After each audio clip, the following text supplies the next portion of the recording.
Shaahin Cheyenne is the guest today. Did I say your name correctly? Thank you for pronouncing it correctly. Yeah, thanks for having me on, dude. Yeah, man, welcome. You have a very cool name, but also a very cool story.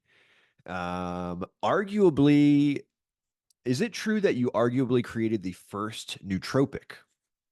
Yeah, look, I think humans have been using nootropics for thousands of years, so I don't think there's any argument to the fact that I did not do it, but I did invent the first legal alternative to ecstasy back in the 90s, created $1 billion in revenue, did it all as a teenager, and was pretty freaking successful at doing that and creating a movement around it.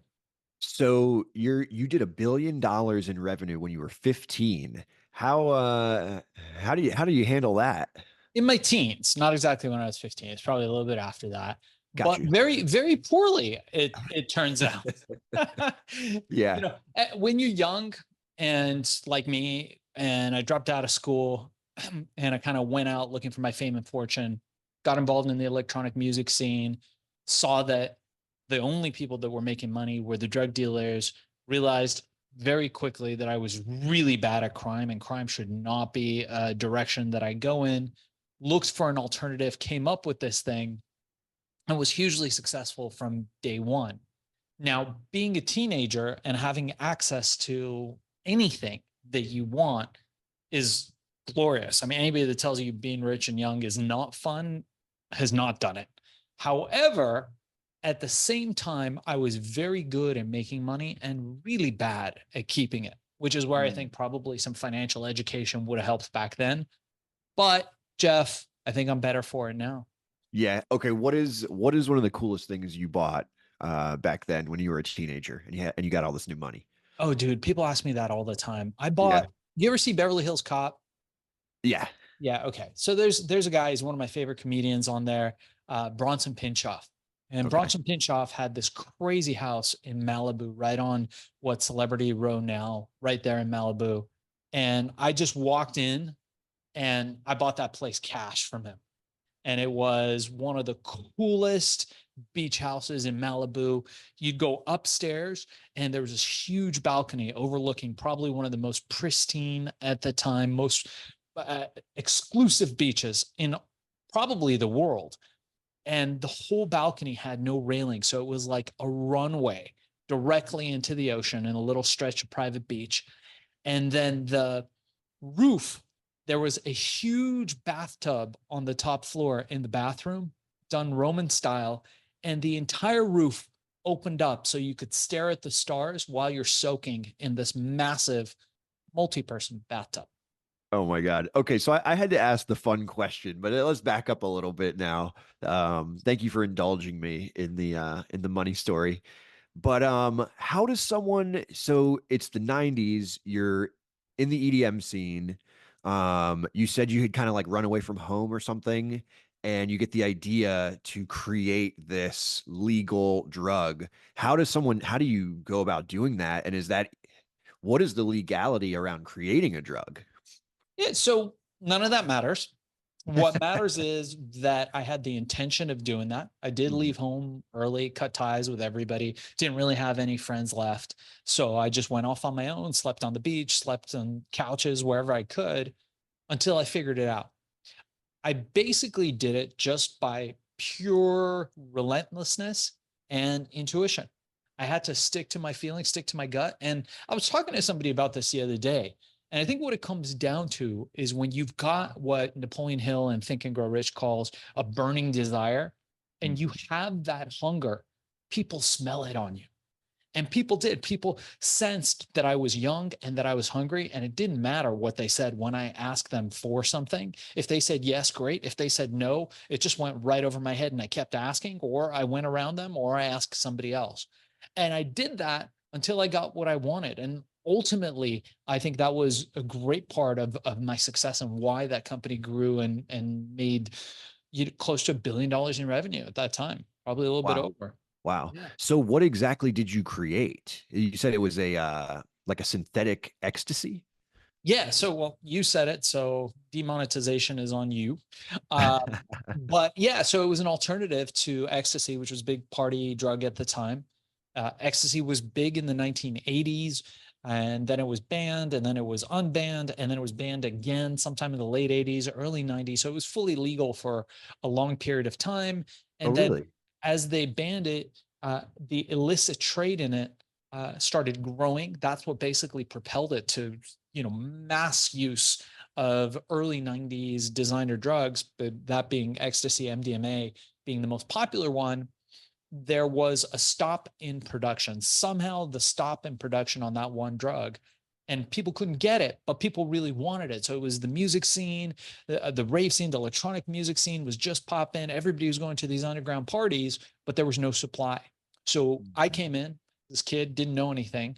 I managed to produce a certain amount of this supplement using all natural herbs that I just kind of figured out by trial and error, literally cooking it up in a kitchen, and went to the illicit distribution cycle. So I went to the drug dealers and I said, hey guys, you're going to go out of business. You got nothing to sell. And if you're going to sell crap and kill your customers, that's not going to be good. I got something, it's safe. People are going to have a great time on it. Maybe it's not as great as the real stuff, but you're also not going to go to jail. And pretty soon I grew the distribution of the product bigger than anything that had ever been sold as a supplement at the time through the illicit distribution networks and finally into mainstream. Wow. And now, is this thing really worked? Like it made you people feel great, or like what did it feel like? Yeah. So, of course, it's subjective as to how great it made you feel, but it was very effective. It included an ingredient called ephedra, which is now not readily available or fully legal in the United States. In some countries, it is. And that ingredient, when mixed with some other ingredients that we had, gave it a little bit of a mimicky effect to some of the other designer pills that were out there, and people loved it. I mean, people were buying it week after week to party. People were buying it for sex.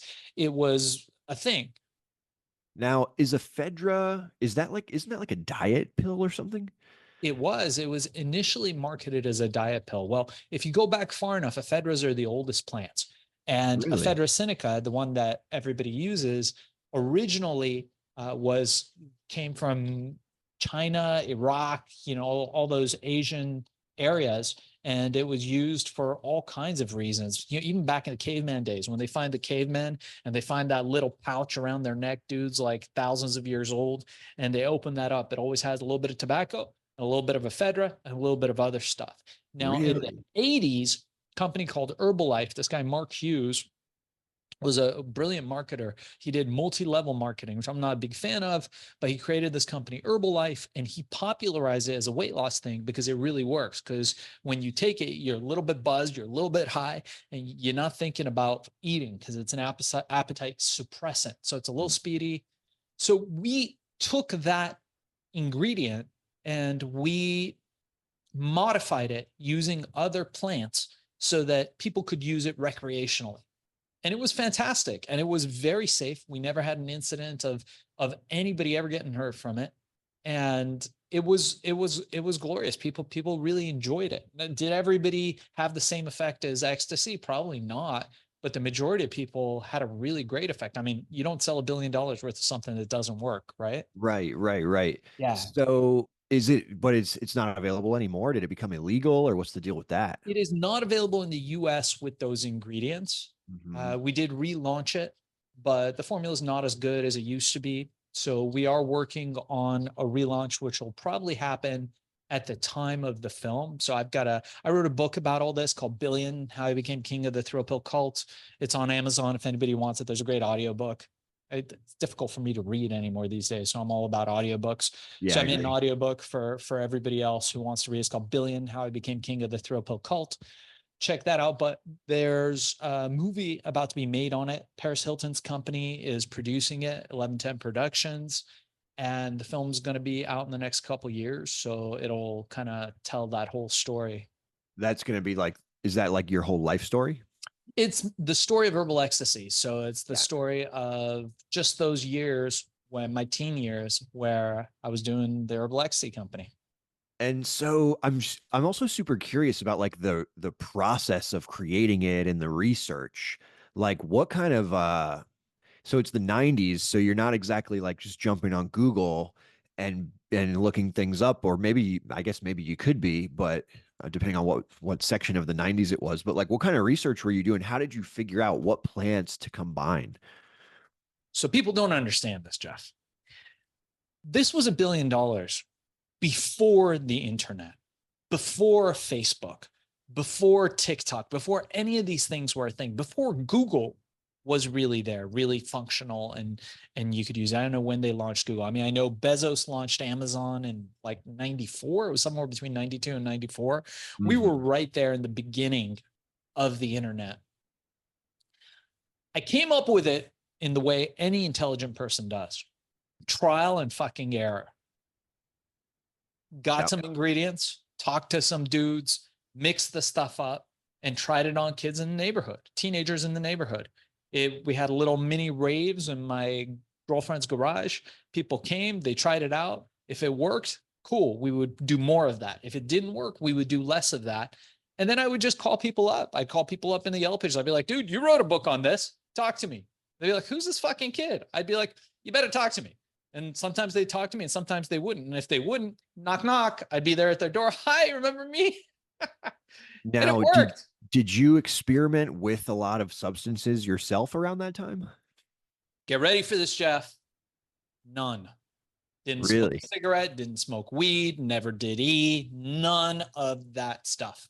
Hmm. That's the thing. I was in the rave scene, the electronic music scene, and I was thinking to myself, everybody is freaking high. Everybody is doing drugs. Hmm. Who here is handling business? Nobody. So if you can go into an environment where everybody's high out of their mind and just stay sober at least long enough to collect money, it's very easy to create a profit. Were a lot of people under 18 getting into raves back then? I don't know. Yeah, I mean, I would think so. I would think there were probably quite a bit. I mean, you didn't need an ID to get into a rave or an electronic music club. Yeah, okay. Okay. Have you heard of like I think it's like Shulgin? Did you read any of these books? Like there's the people who they were kind of the Sure. guys that did like I think it was the 70s and they kind of discovered MDMA and LSD. And did you kind of like read their stuff too? Have you I heard knew of those those? guys. I knew all these guys. Most of them hated me with a deep passion, primarily Really? because, yeah, psychedelics people are all like, these are sacred plants. And the other thing you'll notice is most of them are broke ass motherfuckers. So they hate it when anybody else makes money on their sacred plants. So most of them are like, oh my God, this guy is taking the sacred plant and commercializing it. This is the downfall of everything holy and sacred. But the fact is, the majority of these folks have no identity. And doing these things, doing ayahuasca, doing mushrooms, doing all that stuff, while amazing and cool. And look, I don't advocate the use of any drug for anybody, but doing that stuff can be interesting and it can open up your brain in all kinds of ways. Terrible for making money. I'm going to say that right now. That's always been my position. So if you're somebody who's interested in making money and succeeding in business, I'm not sure that's the best path, but they use this as an identity, right? And they've got little subcultures built within it. And anybody that disrupts, that shakes up whatever their sacredness of this and that is, they freaking hate. So I was hated by the majority of that group. The only dude that there was two dudes that I was friends with that liked me. One was Terrence McKenna, and the other was Timothy Leary. And those two guys, I met Timothy Leary a couple times. I can't say that he loved me. Terrence, I knew very well. Really? He encouraged me to do all the stuff that I was doing. And he actually introduced me to a plant called Salvia divinorum. And I was the Oh, first person to introduce that into the US in a really? mainstream type of way. Yeah. Well, Before I was remember now tell me if I'm like late to the party on this because I remember Salvia in like the early 2000s. It was kind of in like bong shops, like head right, shops, you know. right. And I know some people who tried it and it was very powerful. I think it's Terrible illegal drug. now. Yeah, I think it's Terrible illegal drug. now. Yeah. I Yeah. think anybody wants to experience that, go bang your head against the wall. I think that's a similar experience. Again, one of those things. All the people in that world at that time hated me because they're like, "Oh my God, So he's you taking the sacred plant." did you discover Salvia from Terrence McKenna? I discovered it from Terence McKenna. I mean, obviously, I didn't discover it, right? It was discovered by Gordon Right. Wasson, the guy who's responsible for bringing magic mushrooms to the awareness of North America and the West, Hmm. and Albert Hoffman, the inventor of LSD, where the guys they went on these glorious expeditions, old school men with pipes and horses, and they found this lady Maria Sabina in the Mazatecas in Mexico, and she introduced them to these hallucinogenic mushrooms. And pretty soon it was the late 50s, early 60s, everything was popping and those proliferated. But they had also found this other plant, Salvia divinorum, but didn't really know how to use it. And Hmm. so it was only later on where people realized, hey, because the Indians chewed it. Well, what they realized is if you smoke it, it has a very different effect. And then if you extract it and smoke it, then it destroys your knowledge of what you think you are. And Yeah. that's and again, I don't advocate taking this stuff. I Yeah. really think you're doing yourself a disservice by taking it. But What uh, was it well, that's interesting that you say that, and I actually want to talk about that. But quick question, and then we'll come back sure. to you recommending against taking it. Um, was it the early 2000s when you kind of put it on the market, or was it before that? Was it the 90s? I think it was the late 90s. Because I remember around the early 2000s, I knew some people that could get it like in like the head shop, and it was like really weird and freaky. And then it was kind of disappeared. I think it became illegal because it's so bizarre or whatever. But and it's interesting to me. You're the first guest I've had on who's you're kind of advocating against psychedelics. It sounds like I've had a lot of guests on who are for healing purposes, like maybe a traumatic, like emotional state, they Sure. strongly recommend retreats and stuff. But it sounds like you're talking about something different. You're not talking about like psychological healing. You're talking more about like being an entrepreneur. And you're saying like don't keep your head clear if you want to be an entrepreneur. It sounds like is the message I'm Yeah. getting from you as well, because we do have a lot of guests who get sort of healing and relief from these things. But I think you're more saying if you want to keep in your flow and your workflow and you're building a business flow, keeping a clear head is the way to go. Yeah, I've heard some of your guests. And dude, Mhm. if you're a Navy SEAL and you've been deployed to Fallujah and 8 other places that most people can't pronounce and have seen the things that you've seen and are looking for a medicine to help cure your trauma, please try whatever it is that helps you. And if it helps you, awesome. But if you are a young person and you're looking to move forward in life, you're looking to succeed in education and business in any of these things. And there's a lot of people that would disagree with me. This is just my personal belief. And Mhm. believe me, I've done all of that stuff since. I've been to the Amazon with uncontacted tribes. Oh I've wow. done ayahuasca in the jungle with the tribes that do it the way that they do it. I've had them blow the thing through my nose. I got pictures, videos of all this stuff, right? This was Yeah. back in the day. This was before it became popular. This was before you can go to a retreat and buy a ticket to a Was this ceremony. like still in the 90s? This was, yeah, in the 90s and the 2000s, Oh right? wow. In Was the that early part of 90s. your research for things you were creating, or was that Yeah, just also it was kind of part of that? yeah. It was part of research and exploration. I don't know what I was thinking. Right? I'll tell you, for me personally, I wish I would have never done that stuff. But hindsight's Really? 2020.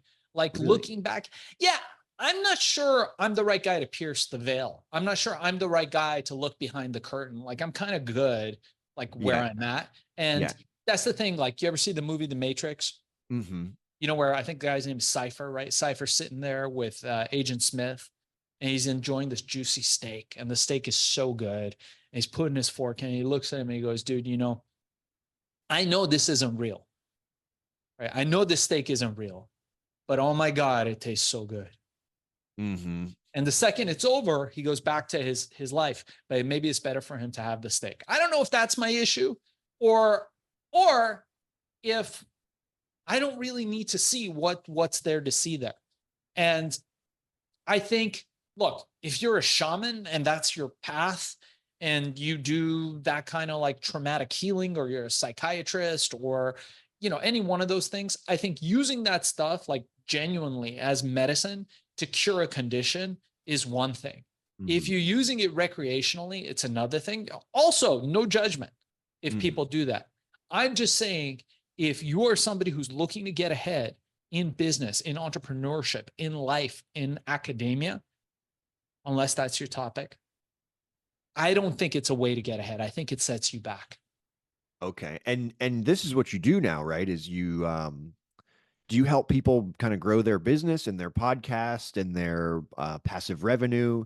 So is that kind of what you're in that you went from like being a nootropic billionaire to kind of being are you a what else are you doing now? Business Yeah. what's the word, coaching or Yeah. So my focus is business. And it's funny. I say this after I probably have created a number of enemies now, because psychedelics people are like fucking vegans, right? Like, you just don't say anything bad about the vegans, because that's where you're going to get the most like hate. And psychedelics people are no different, right? Anytime you attack a niche, you attack like something that people have built their identity around, that's yeah. where you get the most hate. Yeah. But everyone's allowed to have their opinion about a niche thing, you know? Yeah. And I think all perspectives are valid. Yeah, yeah, sure. We can go with that. But for the last many years, I've been focused on business and entrepreneurship. So I start Amazon companies, sell those for 7, 8 figures. I teach people how to do that. I have a course. Anybody Well, listening to Survive This Pod, if you reach out to me, I'll give you the course for free, zero credit card, nothing like that.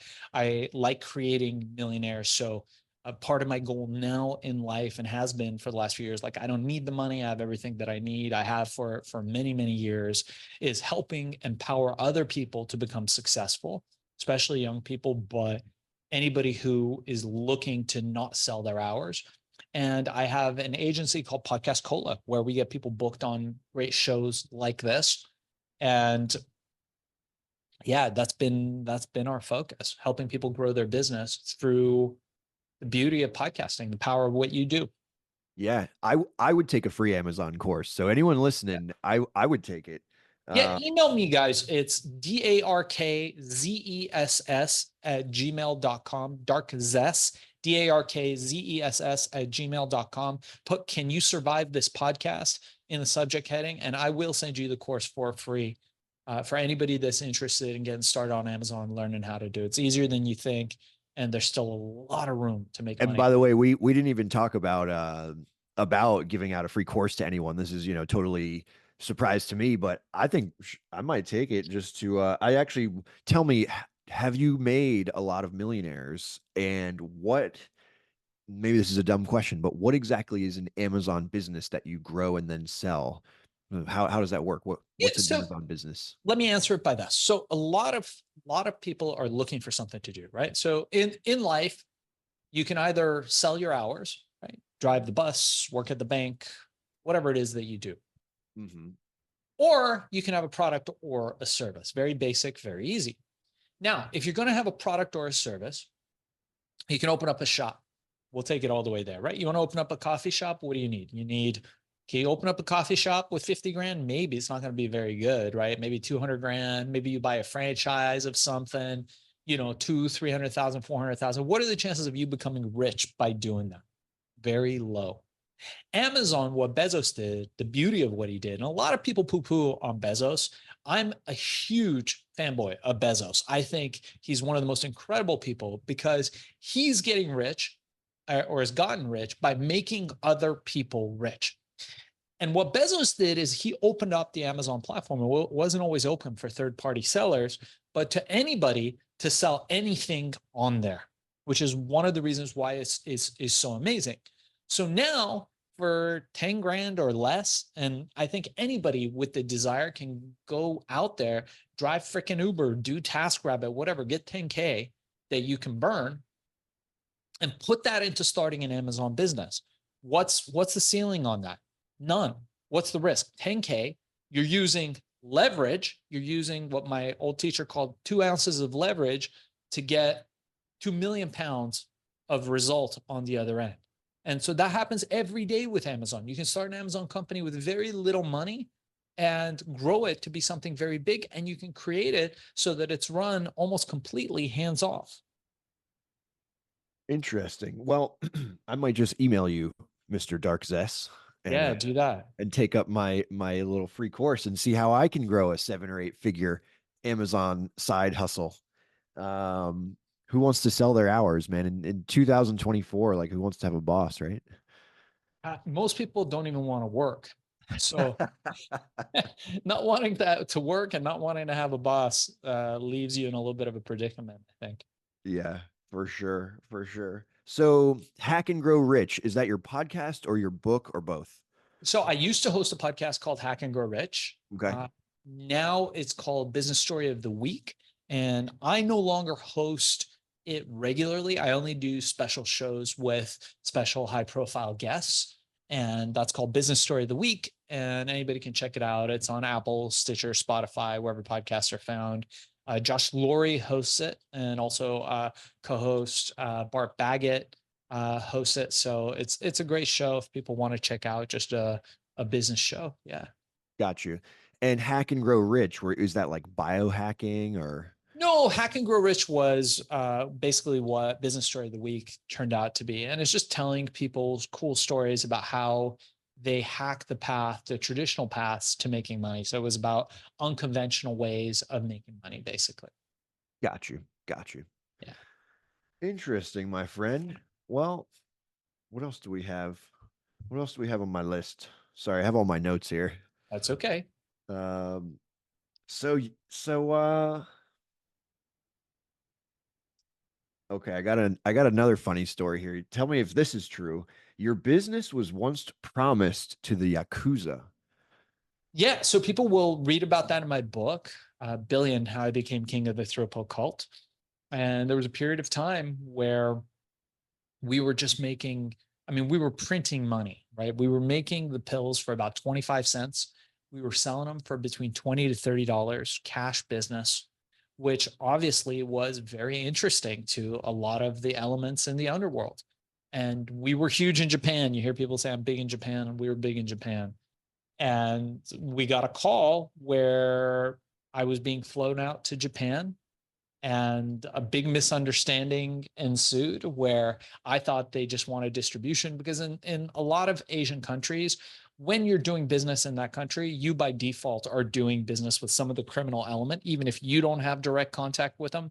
But I'll let people read that story in the book. But what ensued was a situation where their impression of what they were going to get, the entire company, and my impression of them just getting distribution of one thing were very, very different.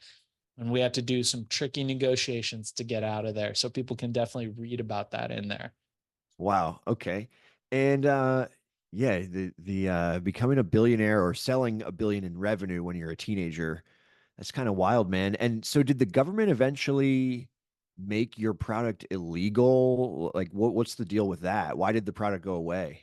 Yeah. And I think that's a pretty good way of putting it. Look, the product never became illegal because they can't make a supplement illegal unless it hurts somebody. Hmm. So what they do is they ban the ingredients. And so what they did is they banned ephedra, they severely restricted it. And then I came up with something else, and I'd be on the news, I'd be on Nightline or Montel Williams, and I'd be like, they'd be like, what are you going to do next? And I was like, now we're using ingredient B. And then the next day we'd hear, government restricts ingredient B for no reason whatsoever. And then I'd come up with ingredient C. So it was a little bit of cat and mouse until I just got tired of being chased, right? So I was being surveilled. All the three-letter agencies were coming after me. Really? And yeah, and I was a young kid. I didn't have very much business know-how. I kind of intuited everything. So I just went based on my gut. And I think it was time for me to get out. So I went out of that business and I went into inventing what is now vapes. The first digital vaporizer I invented in the late 90s, I believe, if my memory serves me correct. And that was the first vape company to go public. That was the first digital vape company. I had one of the strongest patents, still do to this day, for all that technology, all that stuff, Really? Jewel that made billions of dollars, all that stuff arose out of technology that I built, designed, and patented.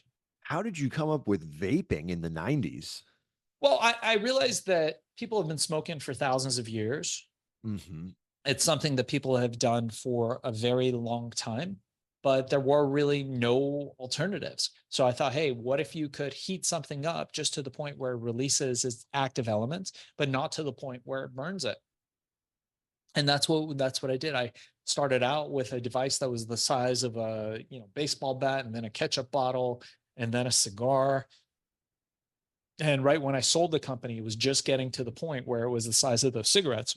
And the downfall of vaping is really just convenience, right? It's actually a very good concept conceptually. I think probably the most healthy way of inhaling something. And by the way, I do not advocate vaping or smoking for anybody. But the problem is, to get it small, they had to change it from just putting herbs in and heating the herbs up a little bit to get the active elements to creating a liquid and a chemical that goes in that liquid that can volatilize with a low degree of heat. So when that happened, a lot of manufacturers, particularly from China and Asia and different parts, came up with, hey, we've got these chemicals that'll aerosolize without a lot of energy. So let's use those. And those are broadly what's in the majority of vapes right now, probably all the vapes that are out there right now. And those create all the lung conditions and issues that you've seen, plus the high dose of nicotine that you can concentrate into one of those, in a chemical form, into one of these aerosols, created I think a nightmare, a public health hazard, if any. Yeah, because those like whatever the stuff that's in it now, it's like glycol or whatever. That's really bad for you now. It's not good for you. It's not good. Yeah. So I really recommend people not do that, Yeah, yeah. That's crazy that you were one of the first people coming up with that. Yeah. Um, Didn't exist. that's There wild, was there man. was no options. And our company was very profitable, and it did very, very well for a long time. But, What was it like called? the Vapir, VAPIR. Yeah. It PIR. was public for a long time. I exited, and then, the trend shifted to those little cigarette looking things rather than something that's a little bit less convenient, but maybe a lot better for you. Yeah, that stuff's bad for you. Now, I'm gonna veer into a topic that is definitely gonna get us into the demonetization zone, but whatever, let's just do it. Let's The do it. government coming after you for creating like an herbal supplement. Did they come after you because they must have been coming after you because you're cutting in on Big Pharma's profits? It's my I think guess. so. I don't think this is going to get you demonetized. I think just mentioning the drug name might, but we'll see. It might not. You've got good, I'm semi joking. I'm not too yeah, stressed about it. you got good ads. So I don't think Thanks. I don't think we got, you're probably not going to have that issue. Look, the government comes after you because they want money. Hmm. That's it. Yeah. And they wanted me to pay. I should have paid them. I didn't. I was a kid. I was cocky. Yeah. And it's predictable what they do. But what wasn't predictable for me is I thought I could win. And where I was wrong is you can't defeat an opponent that has an endless war chest. Like, Right. if someone's going to go after you and it just never ends, right? Like, it's like those video games. What's the one that everybody plays? Street Fighter, right? Like, if you hit and they hit and you hit, right? And then eventually they can run out of power and die, then yeah, you're good, right? But if you just keep hurling fireballs at them and they just can't die, like, you just can't win. It's futile. And so, in general, I think fighting with the government is futile, right? You got to find ways around it, and you got to Mhm. find ways to get yourself in line.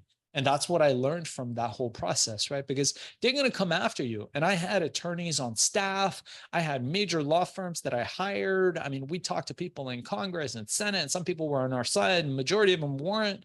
But ultimately, they were very puritanical. So the government and the people behind it are very puritanical, but they're being lobbied also by pharma. And so you had this big pharma company that had this antidepressant pill called Prozac in the 1990s. And they were really gung ho on this antidepressant, right? So all the baby boomers who were depressed coming out of the 70s and the 60s were taking the stuff and were no longer depressed. One side effect of that pill was erectile dysfunction and sexual dysfunction for males and females. Now, I never expected herbal ecstasy to be a sex thing, but a lot of people took it for sex. A lot of people use it for sex, which I never understood because I thought it would have the reverse effect.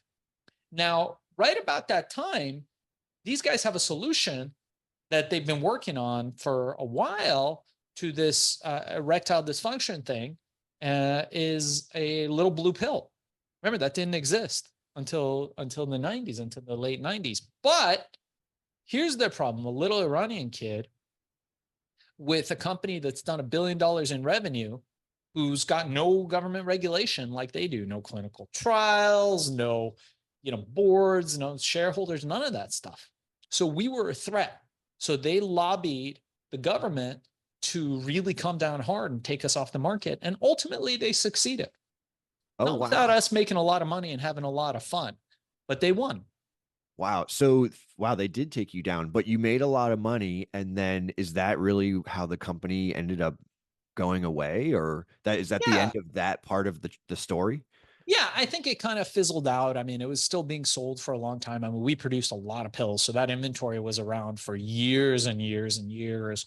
But eventually it dissolved, stuff got sold. I sold off parts of it and really just moved on to other stuff, right? Yeah. There was no like big crazy event, right? That Hmm. that happened. It was just a series of things, which is really the worst way to die, right? It's like death by a thousand cuts. Well, you really fought for it because wasn't there isn't there like some videos of you on the kind of it's not like it's not Jerry Springer, but it's kind of like those kind of daytime shows and you've got the Yeah, long hair and you're like very defiant. That that's right. that's you, right? That's right. I'm still like that in my own head, but now I would just pay them, because you realize as you get older, especially, is that like any problem that you can solve with money is not a problem, Mm, because money can be earned. You can get money in a lot of different ways. There's problems that money can't solve, and those are real problems. And especially if you have the money and you can pay away these problems and it has no effect on your life, sometimes the path of least resistance, and this comes with age, I feel is the best path to take. Like, just mhm. don't argue with fools. There's no time, right? Was that saying, like, never argue with a fool because from a distance, person can't tell who's who. I think it's really true. As I get older, right, and I'm approaching 50, 50 is just around the corner. You're a young dude, right? You must be what, 29, 30, Now I'm 36. 36. Okay. You look like you're a young dude. You look like a young Edward Norton. I Thank you. Oh, think, thank you. yeah, I you actually must. used to get that. I'll tell you real quick story, side note. I used to get that all the time. I actually used to be a PA, so I'm guessing you know what a PA is, but for Sure. anyone who's listening, it's like a entry level job on like a movie set. And I was PAing in the Baltimore area, Yeah. where coincidentally Edward Norton is from. And I'm not kidding you. People used to come up to me all the time and ask me, they would say, "Why are you PAing, sir?" And I would be like, "What are you talking about?" And they'd be like, "Are you researching a rule? I won't tell anyone that it's you." And constantly people thought I was Edward Norton researching a role to be a PA because I was on a movie set and they thought I was him. So I had Got it. like more of a goatee back then, and I think I had kind of like the Fight Club look going. But anyways, that's my side note. But thank you for Yeah. telling me that I look so young. Where were we? One of the greatest films of all time, by the way, Fight Club. Yeah. Uh, Yeah. Palanchek really, really hit it out of the park with that one. That's a film that, here's how you can tell with films if it's a good film or not, in my opinion, is that if you watch it 20 years, 30 years after it's made and it still holds, like you're not fucking bored watching it, that's saying a lot. Like you look at any of the Godfather movies, and there's just something there, right? It's a time that's captured. It's a moment of excellence, of perfection, of purity, and that's what that is. And Fight Club was definitely that. And he's a cool dude, man. I met him several times in LA. Always a dude, always a guy that's like, I'm talking about Norton. Always a dude that'll stop and talk to you, but also one of these guys. And I met several actors like this. Is hyper fucking intelligent, like super smart guy, like the smartest guy in the room. I I think he went love. to like Harvard or something. Did he? I don't know. I don't It's know much somewhere about him, crazy. Yeah, somewhere fancy. but all I remember is wow, just a smart dude. So yeah, man. I cut you off though. You were actually literally just about to make a point. You were saying I'm almost 50. You said I look like a young Yeah. guy, and then I just had to go on my tangent. My point was this, and it's good. I like tangents. It all leads. Am I surviving this podcast? I want to make sure I'm surviving You it. are. You're doing great. You're doing Okay, great. good, good, good. Yeah. Yeah, look. I think as I'm approaching 50, I'm starting to realize just don't argue with people. Just don't fight. If someone tells you you're an asshole, say you're right. If somebody tells you you're wrong, say, yeah, absolutely. There's no reason to hold a position, and especially in divisive times. Yeah. There's no need to hold a position if that position doesn't serve you. There's I no love that. need to have an opinion if that opinion doesn't serve your greater good or the greater good of somebody you love and care about. It's so much easier just to go through life being like, you know what, like my friend Chris Voss, the FBI hostage negotiator, he wrote this book called Never Split the Difference. And I was hanging out with Chris the other day, and he has this t-shirt, which is one of the most brilliant things I've ever seen. It says flawed human, just in big white letters on a black t-shirt. And it's very Chris Voss because it's everything that he talks about in one t-shirt. It's like being vulnerable. It's being empathetic. It's admitting that, hey man, I'm fucking flawed. I'm a flawed human being. And you're Yeah. right. I'm wrong. And you Chris, start the conversation there. So I Chris think Voss is great. he's a hero. Yeah. How did you come to be friends with him? Through mutual friends, Yeah. and we met that way and we hit it off. And he actually wrote the forward to my book Billion: How I Became King to the Thrill Cult. Oh, no So way. yeah, Chris wrote the forward to that, and he's always been a mentor and big support to me. So nothing but great stuff to Yeah. say. I love to get him on the podcast, by the way. Yeah, we can talk about it. I can ask. Yeah, that'd be cool, man. That's awesome. Flawed human. That's well said as well. Yeah, yeah, and it's interesting because I see, especially young people, always wanting to have an opinion about something. Now, the opposite of it is not good either, Mhm. because surely you've met people where you're like, dude, do you have an opinion about fucking anything? Like, Yeah. does anything affect you? Because so many people now in this generation feel disempowered. I think that's the effect of social media, is Mhm. that everything seems out of your reach, so they become numb to the world around them and they Yep. have no feeling. That what that doesn't mean is that you don't have an opinion on nothing. You don't just go through life numb, being like, oh crap, guess that happened to me, and you just keep walking, right? That is, I feel, the wrong way to go through life. What For I'm sure. talking about is that you should have opinions. You should have things that you're passionate about. You should give a fuck about something, but not about everything. Yeah. And your positions should be such that if they don't serve you, you can let them go. Right? Do you Yeah. want to be right or do you want to be happy? That sounds like that's good life advice, and it's definitely good relationship advice. Very good relationship advice, which So which us dudes don't thrive at most of the time. yeah, I know. We gotta help each other out with this relationship advice. So I guess what comes next after all the drama with the ephedra and the legal ecstasy, and then they come after you, big pharma, they're shutting you down, and then where So do you take it from there? And did you were very young. I'm also curious about the making so much money when you were young aspect. Did you just blow it all, or how did it go? What was the next chapter? I didn't blow it all. Okay, good job. I blew Props to you for that. just the right amounts. Okay, I good. know everybody wants that story. That story is way too common, right? I I was did I manage. I was actually really hoping that you kept some of it. I was going to be sad if you were like, "Man, I blew it all," and it's like, no, no, sorry. That's great. I'm happy that you got some Yeah. of it. We bought all kinds of crazy things in those days, right? I bought boats. I bought, I was looking at buying a helicopter. I bought lots of cars, lots of cars, houses, beach mansions. I mean, we had all kinds of stuff in those days. And lots of trips, lots of travel. Travel was one of my big things. And I gave a lot of it away. I did. I spent a lot on lawyers. That was a big thing Hmm. back in those days. And a lot of money was stolen. So I can't say that it's all accounted for, but I could say that I managed to save enough where I wouldn't have to work again. Oh, Right. congratulations. So yeah, And like, what age were you at that point? my teens probably. You so what, like 18, 19, something like that? Yeah. Wow. Yeah. Yeah. Look, I'll tell you a story, man. So I moved out I had a single backpack with everything that I owned, right? But I had my shoes were pretty crappy. So I went out there, I hustled a little bit, I made enough money. I remember the first $100 I had, I said, you know what? Like this $100 isn't really going to get me anywhere. And I can figure out how to eat.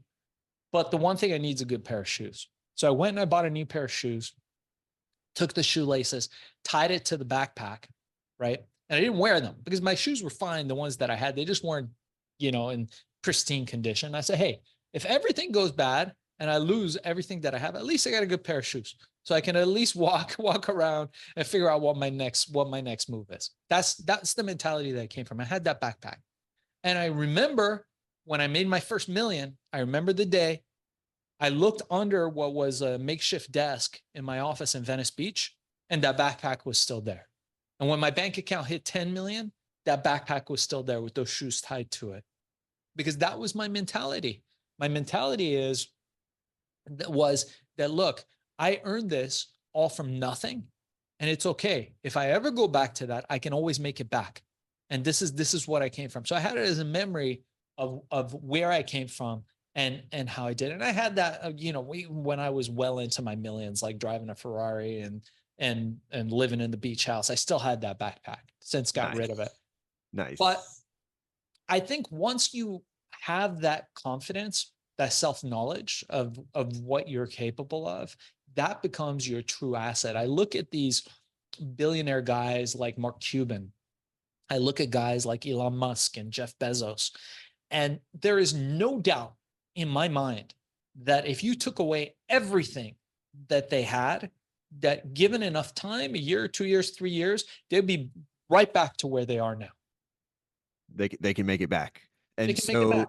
so after your first venture was so successful, you didn't even necessarily have to work again, but did you go on to make it back, if you will, or make it again in some other way? Yeah, that's a really good question. Look, I think guys like us, or I can say me,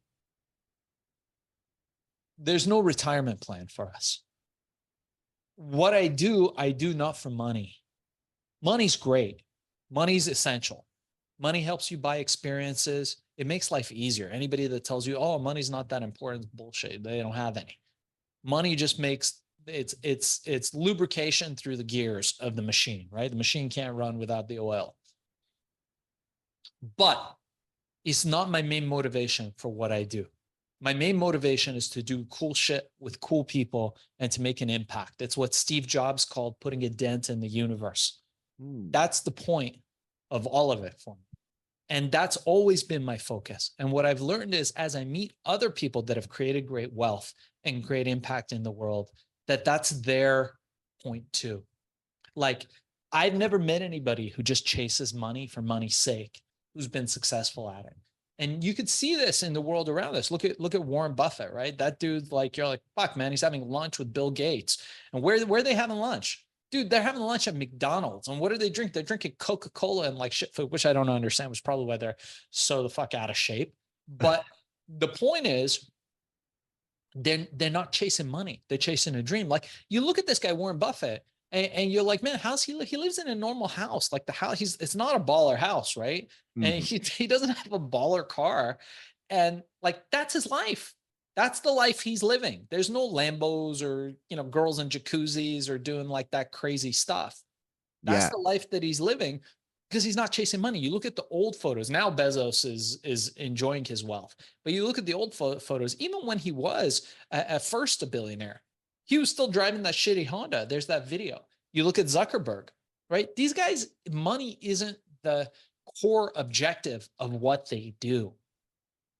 There's something else that drives them. And Yeah. that's the difference. That's the difference between them and everybody else who's not at their level. Yeah. Yeah. I like what you said about making a dent in the universe. Do you want to, I'm curious, what are you up to now? What are you doing now to how are you choosing to make your dent in the universe? So first and foremost, I'm a father and a family man. Mhm. So my dent in the universe comes not only through me, but through my kid and my wife, who we work together. My kid's young; he's only 10, but it's glorious watching him grow and become a young man. It's very exciting, and I think the role of a father is definitely not one to be underestimated as far as making an impact in the world. Secondly, my company, Podcast Cola, is on fire right now. We are helping so many people get out there and tell their story. So there's so many people who are like, man, I got a product or a service to sell. If only people could hear my story, but I don't know how, or they've tried other forms of getting their message out. Then they come to us through what you and me are doing now, long form podcasting, the ability to tell your story, share your story with great interviewers like yourself. So that's podcastcola.com. Anyone that's interested, get on a free 15-minute consult with us. You can do that at the website, podcastcola.com. And those are my two things that I do. And then I have my Amazon course, my Amazon mastery course for anybody that's interested. Again, that's DARKZESS at gmail.com. Message me with, can you survive this podcast? I'll give that to you for free, helping people build 7-8 figure companies that they're able to sell in a short period of time.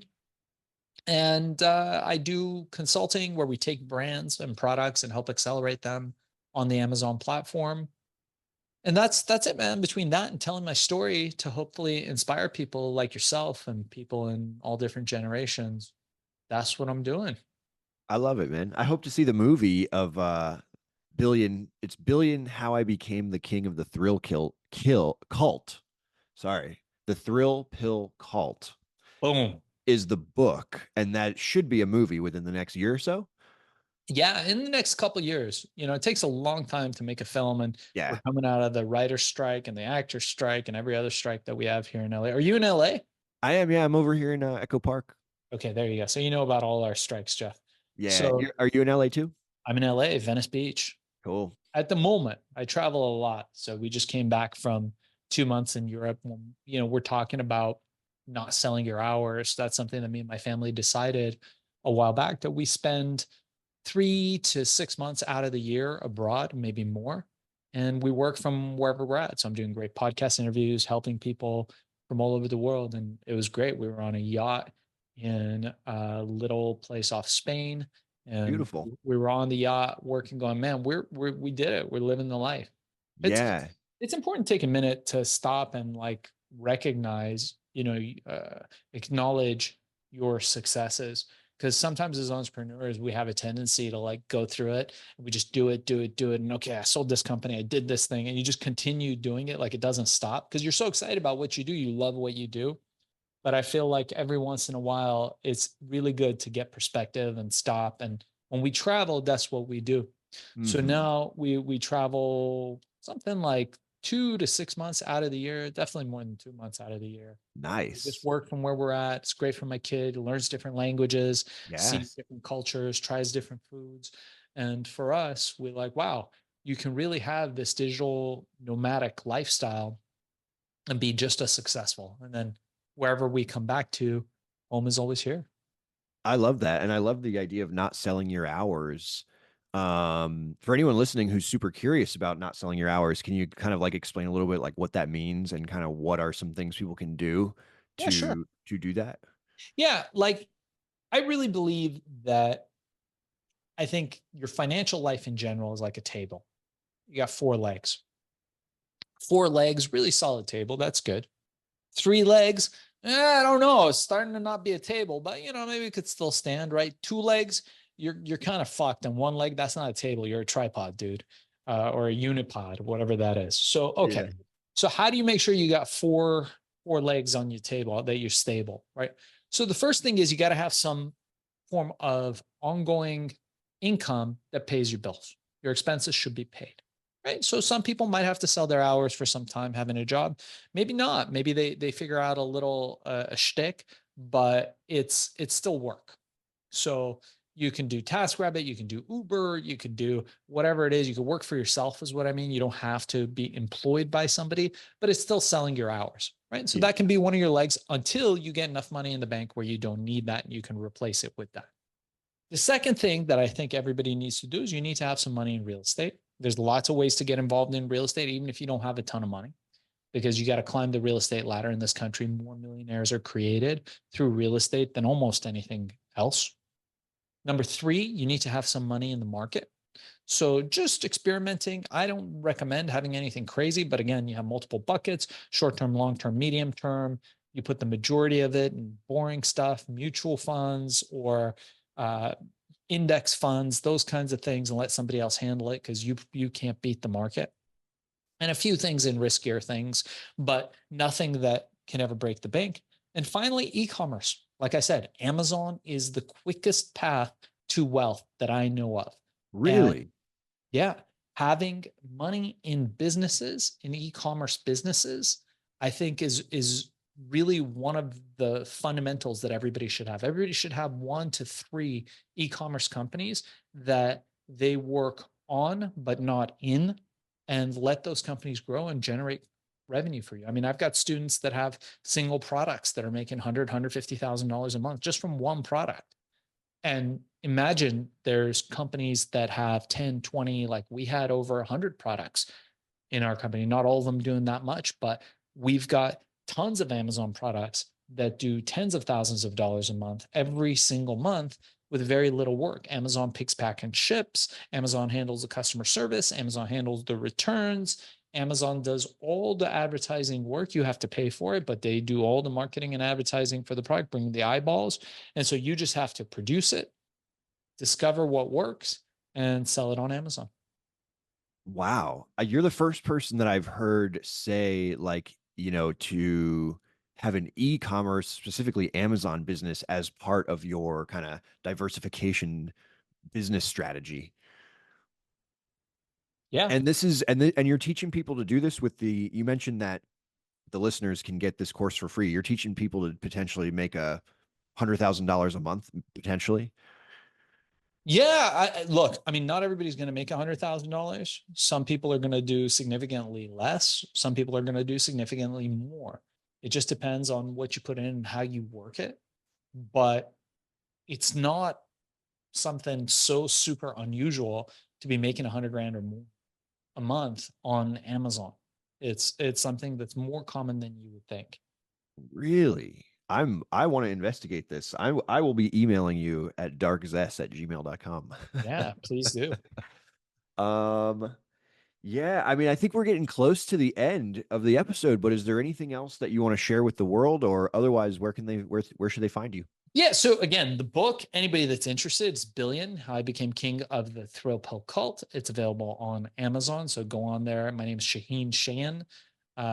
So you can find me on there. The film will be coming out in a couple years, within the next couple years. If you're interested in selling on Amazon, reach out to me at darkzess@gmail.com, darkzess@gmail.com. Put survive this pod in the subject heading, and I will send you the course for free. And anybody who's interested in being on great podcasts, just like this one, check us out at podcastcola.com. That's podcastcola.com. And Jeff, I really appreciate the opportunity to be on, man. Yeah, Shaheen, thank you for coming on and thank you for sharing your story. And yeah, I look forward to connecting more and we'll see how this Amazon thing goes. I'll let the audience know as well. And yeah, thanks again.